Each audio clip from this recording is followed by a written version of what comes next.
आगे वाले क्वेश्चन पे आते हैं। क्वेश्चन नंबर 6 देखो बेटा ध्यान से, क्वेश्चन को तुम लोग रीड करो, मैं तुम्हें डायरेक्टली एक्सप्लेन कर ही देता हूँ, छोड़ो टाइम बचेगा थोड़ा सा। हमसे बोला गया बेटा ये वाला हमारे पास एक ट्राइंगल था, इस ट्राइंगल के अंदर ए बी जो है ए सी के इक्वल है और ए सी ए डी के इक्वल है, तो ये तीनों आपस में इक्वल हो गई कि नहीं हो गई, ये तीन चीज इक्वल दी गई है। प्रूव करना है, शो डैट कि एंगल बी सी डी जो था वो कैसा है, बी सी डी, मुझे कुल मिला के बेटा इस वाले एंगल को 90 डिग्री बताना है, प्रूफ करके लेकर आना है।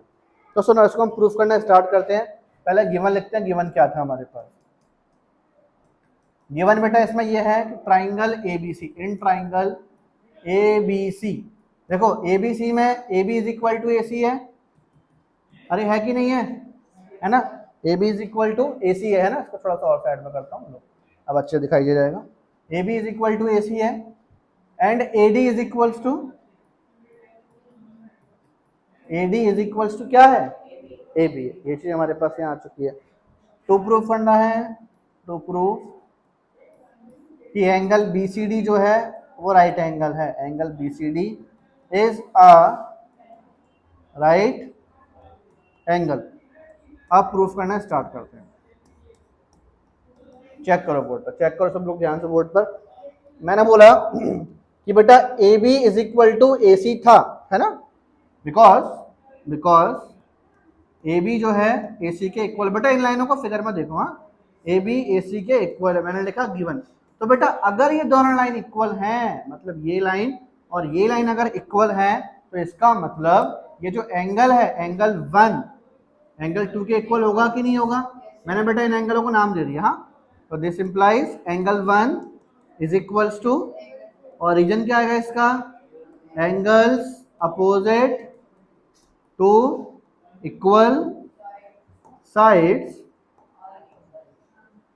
Angles opposite to equal sides are equal, ठीक है ना। आगे चलते हैं, angle 1 is equal to angle 2 आ गया। एक और चीज देखो बेटा यहाँ पर एज, क्योंकि क्वेश्चन में गिवन था कि ए बी जो है, देखो ए बी ए सी के इक्वल है, ए बी किसके इक्वल है, ए सी के, और ए बी बेटा ए डी के भी इक्वल है and A B A D के भी इक्वल है, तो फिर ए सी और ए डी ये भी कैसे हो जाएंगे, होगा कि नहीं होगा। तो therefore A C is equals to A D, no problem, no problem.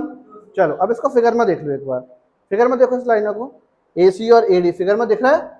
ए सी ये वाली लाइन है बेटा, ये वाली लाइन जो है ए सी, और ये लाइन कौन सी है, ए डी। तो आपने बोला कि ये दोनों लाइन आपस में इक्वल है, और अब ये दोनों लाइन अगर आपस में इक्वल है तो एंगल 3 और एंगल 4 भी कैसे होंगे, अरे होंगे, कैसे होंगे, तो angle 3 is equals to angle 4। Reason क्या आएगा इसका भी, angles opposite to equal sides are equal. बोलो बेटा कोई दिक्कत नहीं इसमें, कोई दिक्कत नहीं है इसमें। चलो आगे कंटिन्यू करते हैं। अब मेरी आगे बात सुनो, मैंने आपसे बोला कि बेटा हमारे पास in triangle B C D triangle की बात कर रहा हूँ, B C D by angle sum property, एक ट्राइंगल में बेटा तीनों एंगल का सम कितना होता है, कितना होता है 180। तो फिर यहाँ पे देखो ध्यान से, एंगल बी मतलब एंगल 1 बोल सकते हैं, एंगल 1 प्लस फिर ये वाला एंगल, इसको तुम लोग कंप्लीट एंगल बीसीडी बोलना, हाँ, क्योंकि क्वेश्चन में 2 प्रूफ में उन्होंने बीसीडी वर्ड यूज कर रखा है इसलिए, है ना, एंगल बीसीडी, ठीक है। अब यहाँ पर एंगल 4 बचा हमारे पास, एंगल डी को मैं एंगल 4 लिख सकता हूँ, क्यों लिख सकता, ये plus angle 4 is equals to कितना होगा भाई, एक ट्राइंगल का तीनों एंगल का सम हमेशा 180 तो होता है। अब मेरी बात समझ जरा ध्यान से यार, मैंने एंगल 1 को किसके इक्वल दिखाया, चेक करो, एंगल 1 को मैंने एंगल 2 बोला है, तो मैं एंगल 1 की जगह पर एंगल 2 लिख सकता हूँ, अरे लिख सकता हूँ ना। एंगल 4 को किसके इक्वल दिखाया है, तो 4 की जगह पर क्या आ जाएगा, एंगल 3, और ये 180, ठीक है ना। एंगल 2 प्लस 3 को भी आगे ले आओ, plus angle B C D is equals to 180। अब मेरी बात सुनना जरा ध्यान से, एंगल 2 प्लस एंगल 3 अगर करेंगे तो एंगल 5 मत बोलना, पिक्चर में देखो, वहाँ देखो इमेज क्या बनी हुई है, एंगल 2 प्लस एंगल 3 करोगे इस एंगल को और इस एंगल को प्लस करोगे तो क्या मिलेगा, BCD मिलेगा कि नहीं मिलेगा, मिलेगा ना। तो यहाँ पर क्या आएगा, BCD, इसकी जगह पर बेटा BCD आ गया। एक BCD पहले का था इज इक्वल्स टू में angle BCD plus angle BCD कितना होगा, तो 2 angle BCD is equals to में 182 डिवाइड में चले जाएगा, तो angle BCD is equals to 180 upon में 2, कट कर कितना आ गया, एंगल BCD 90 आ गया बेटा। इसका मतलब BCD is a right angle. तो हम यहाँ लिखेंगे therefore angle BCD is a right angle, angle BCD is a right angle. और ये हमारा प्रूव्ड हो चुका है। समझ में आया, समझ में आया ना, ठीक है।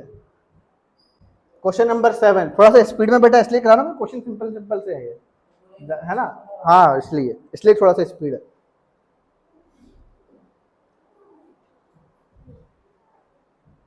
Question number 7, ABC is a right angle triangle. सुनना बेटा, ABC कैसा ट्राइंगल है, राइट एंगल ट्राइंगल। ये तो क्वेश्चन के नाम पे कलंक है, बहुत ही छोटा क्वेश्चन है।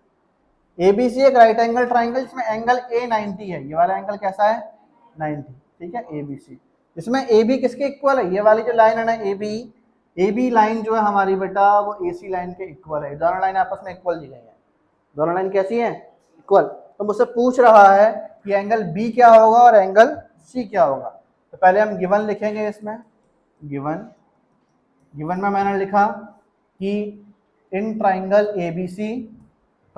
ABC में एंगल A 90 है। दूसरी चीज, and AB is equals to AC, फिर आएगा टू फाइंड क्या होगा एंगल B एंड, ये तो फाइंड करना है एंगल B और एंगल C। अब सॉल्यूशन करते हैं इसका। देखो बेटा ध्यान से, क्योंकि AB किसके इक्वल है, अरे गिवन है यार, गिवन है कि नहीं है, AB किसके इक्वल है, AC के। यार AB लाइन AC लाइन के इक्वल है, तो फिर ये जो एंगल था वो इसके इक्वल होगा कि नहीं होगा। Therefore angle B is equal to angle C, therefore angle B is equal to angle C। Reason क्या आएगा इसका, angles opposite to equal sides are equal, ठीक है ना। Angle B is equal to angle C आ चुका है। अभी हमारा प्रूफ मतलब आंसर निकला नहीं है, हमें एंगल B को एंगल C के इक्वल नहीं दिखाना बेटा, एंगल B और एंगल C की वैल्यू बताना है, ठीक है। तो अब यहाँ पर मैं लिखूंगा इन triangle ABC bye angle sum property, तो एक ट्राइंगल में तीनों एंगल का सम कितना होता है 180, वेरी गुड। तो therefore angle A angle B plus angle C is equals to 180 आगे देखो बेटा, एंगल A की वैल्यू कितनी है 90, एंगल A की value 90 plus angle B angle C के इक्वल है, तो मैं B को हटाकर एंगल C रख सकता हूं और एंगल C को एंगल C छोड़ दो। अब बेटा रीजन देना होगा, आपने B को हटा के C रखा है ना, तो बगल में बता देना, क्योंकि एंगल B किसके इक्वल था, एंगल C के। फिर उसके बाद बेटा अब आगे चेक करो यहाँ पर ध्यान से, ये वाला 90 वहां चल जाएगा माइनस में, और angle C plus angle C कितना हो जाएगा 2 angle C, 180 minus 90 2 angle C, ये कितना है 2 डिवाइड में जाएगा बेटा, angle C is equal to 90 upon angle C कितना हो जाएगा, एंगल C कितना आ गया। अब जो एंगल C है वही एंगल, क्योंकि दोनों एंगल कैसे थे इक्वल थे, तो हम यहाँ क्या लिखेंगे therefore angle B is also 45, ठीक है ना, ये आंसर होगा। समझ में आ गया, समझ आ गया। लास्ट क्वेश्चन है इस चैप्टर इस एक्सरसाइज का, लास्ट क्वेश्चन है, ये भी क्वेश्चन के नाम पर कलंक है, बहुत ही छोटा क्वेश्चन है। लास्ट क्वेश्चन बहुत छोटा क्वेश्चन है, क्या लिखा है बेटा जरा इस वाले क्वेश्चन का भी हम जरा देख लेते हैं।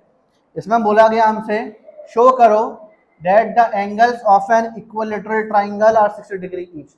इक्विलैटरल ट्राइंगल के जितने भी एंगल होते हैं वो सारे के सारे हमेशा 60 डिग्री और 60 डिग्री के ही होते हैं, ठीक है।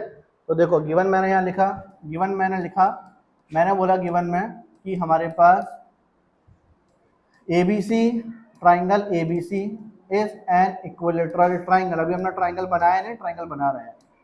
Triangle ABC is an equilateral triangle. लो ये मैंने इक्विलेटरल ट्राइंगल बना दिया, ठीक है। ये मेरे पास इक्विलेटरल ट्राइंगल है A B और ये C। टू प्रूफ क्या करना है बेटा कि इसके सारे एंगल कैसे कैसे होंगे 60 डिग्री के। मतलब टू प्रूफ करो ये एंगल A, एंगल B और एंगल C ये तीनों ही किसके इक्वल हैं 60 डिग्री, ठीक है। प्रूफ करना स्टार्ट करते हैं। प्रूफ में मेरी बात सुनो, मैंने बोला bye angle sum property, bye angle sum property. एक ट्राइंगल की एंगल सम प्रॉपर्टी क्या होती है 180 डिग्री। उन ट्राइंगल का सम कितना होता है, सभी एंगल्स का सम 180। तो बेटा इस हिसाब से इन तीनों एंगल का सम, एंगल A, एंगल B और एंगल C, इसका सम कितना होगा। यार मुझे एक बात बताओ, मैंने एंगल A को एंगल A छोड़ दिया। अब थोड़ा सोच समझ के जवाब देना, क्या मैं एंगल B की जगह पर भी एंगल A ले सकता हूँ। सारे एंगल इक्वल होते हैं ना, सारे एंगल। क्या मैं एंगल C की जगह पर भी, बगल में रीजन देना पड़ेगा, because all angles are equal, all angles are equal. आगे चेक करो बेटा, angle A, angle A, angle A, 3 angle A is equals to 180, ठीक है। अब ये वाला 3 डिवाइड में जाएगा कि नहीं जाएगा, ठीक है। अब हमारे पास यहाँ पर angle A is equals to 180 upon में 3, कटकर कितना आ गया, एंगल A कितना आ गया। अब बेटा अगर एंगल A 60 है तो एंगल B भी कितना होगा, एंगल C भी कितना होगा 60। तो हमारे पास यहाँ पर हम आगे लिखेंगे therefore angle A is equals to angle B is equals to angle C is equals to angle C। और ये हमारा क्या हो गया, एनी टाइप ऑफ समस्या पक्का समझ में आ गया अच्छे से। और इसी के साथ बेटा हमारी एक्सरसाइज 7.2 भी स्वाहा। चलो छापना स्टार्ट करो।